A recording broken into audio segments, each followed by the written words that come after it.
Richard Bureau, bonjour, merci d'être avec nous. Vous êtes le chargé de mission valorisation des nouveaux modes de travail chez EDF. Vous avez pris votre poste et votre fonction, en tout cas sur ce sujet-là, depuis 2016.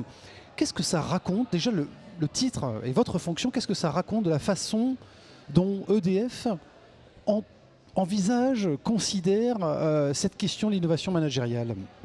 C'est au cœur d'une transformation. L'innovation managériale, c'est vraiment au cœur de la transformation interne du groupe EDF, qui est amorcée depuis plusieurs années, mais qui maintenant, à mon avis, est dans une phase d'accélération.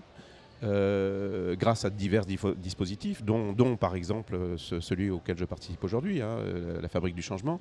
Mais c'est cette transformation, cette innovation managériale, elle a diverses facettes, et c'est elle qui rend possible, de mon point de vue, pas qu'elle, mais c'est elle qui est un élément clé de la transformation interne du groupe et de l'émergence et surtout du passage à l'échelle de nouveaux modes de travail.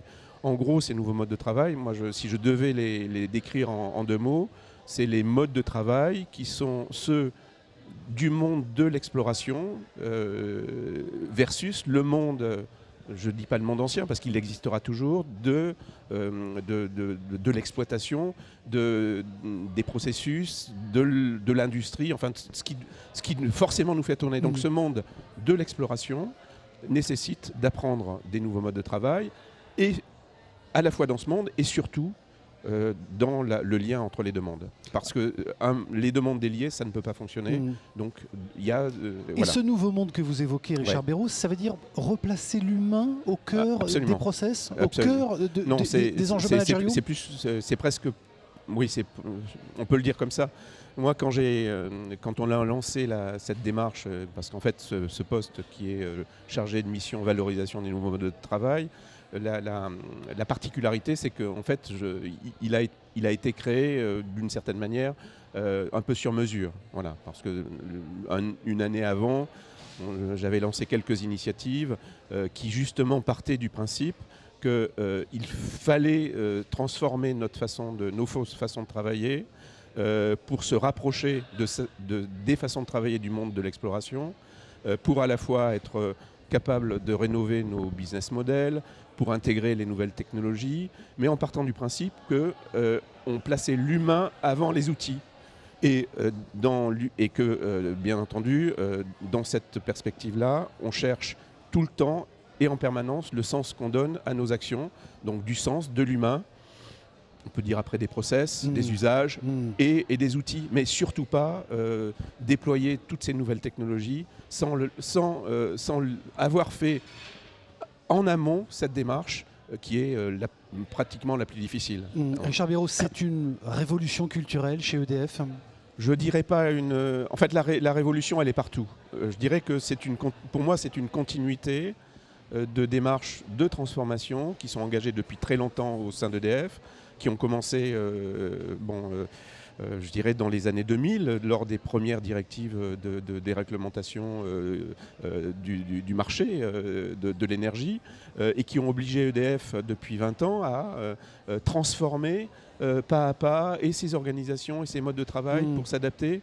Et ça, on est dans une continuité, mais on est aussi dans une accélération aujourd'hui, en raison de l'accélération des technologies de l'information. Transformer pas à pas, Richard Bureau, est-ce que c'est difficile de faire bouger un grand groupe comme EDF? On vous fait souvent le procès d'intention de vous dire, vous les grandes entreprises, vous avez du mal à bouger, vous êtes peu agile. C'est à la fois difficile et facile. C'est les deux. Je ne peux pas dire que ça ne soit pas difficile. Le plus important, c'est de trouver des contextes ou de créer des contextes dans lesquels tous les salariés finalement s'engagent. C'est de la question de l'engagement. On ne peut pas transformer sans que les personnes décident de se transformer, donc s'engagent. Et moi, mon boulot, c'est plutôt de créer des cadres dans lesquels les acteurs, les salariés, les managers ont la capacité en fonction de ce qu'ils sont, de leur projet, de s'engager. La Fabrique du Changement, c'en est un. C'est un cadre dans lequel je suis heureux que cette année, on ait plus de 80 collaborateurs sur les 4 éditions, prennent du temps, comme disait François Badenès, de s'arrêter, de s'inspirer, de rencontrer d'autres personnes, de se rencontrer, parce qu'en fait, les gens qui viennent là ne se connaissent pas, y compris dans un groupe.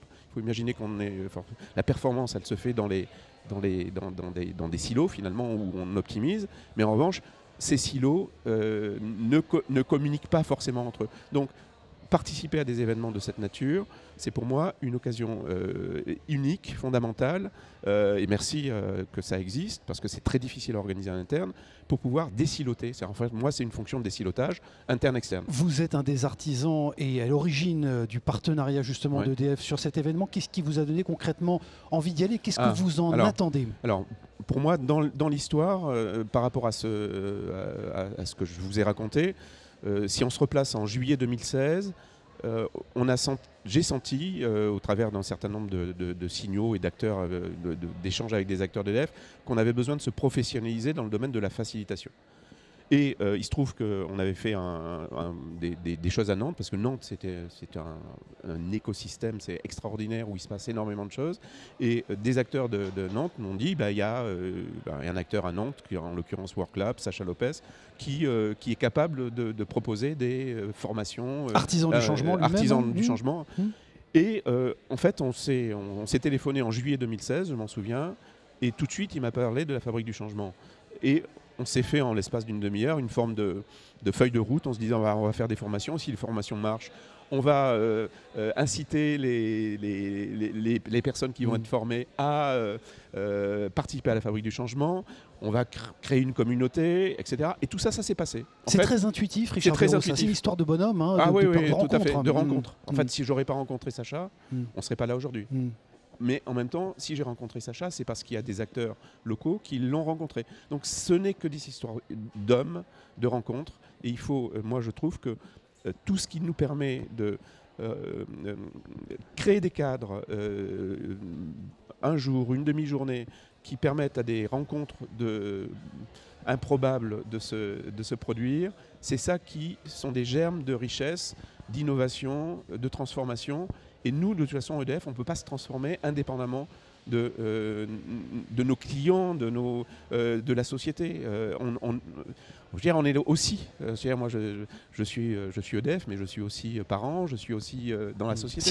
Citoyen, engagé. Je suis tout. Je suis tout en même temps. Et je ne peux pas décomposer, découpler mon rôle. Je suis un.